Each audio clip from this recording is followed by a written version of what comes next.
لالچی بندر کی کہانی۔ ایک ہرے بھرے جنگل میں ببلو بندر رہتا تھا۔ وہ نہایت شرارتی اور بے حد لالچی تھا۔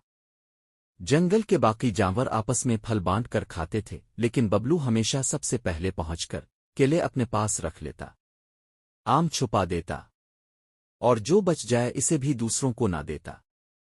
ایک دن جنگل میں ایک جادوئی درخت اگایا۔ اس درخت کے پھل سونے جیسے چمکدار تھے۔ درخت نے سب جانوروں سے کہا، جو بانٹے گا اسے میں دگنا دوں گا، اور جو خود رکھے گا وہ خالی جائے گا۔ لیکن ببلو کہاں ماننے والا تھا۔ اس نے رات کو چپکے سے درخت پر چڑھ کر تمام پھل توڑ لیے اور ایک بڑی تھیلی میں بھر کر بھاگ گیا۔ لیکن جیسے ہی وہ درخت سے نیچے اترا، تھیلی غائب۔ اس کے ہاتھ میں بس ایک پتوا تھا اور اس پر لکھا تھا، لالچ بری بلا ہے۔ دوسری طرف وہ جانور جو بانٹ رہے تھے انہیں درخت نے مزید پھل دیے، کچھ سونے جیسے، کچھ مٹھاس سے بھرپور۔ سبق: جو بانٹتا ہے وہ بڑھاتا ہے، اور جو چھپاتا ہے وہ کھوتا ہے۔ یہ تھی آج کی کہانی۔ صرف UBA اردو سٹریز پر۔ تو لائک کیجئے، شیئر کیجئے اور سبسکرائب ضرور کیجئے۔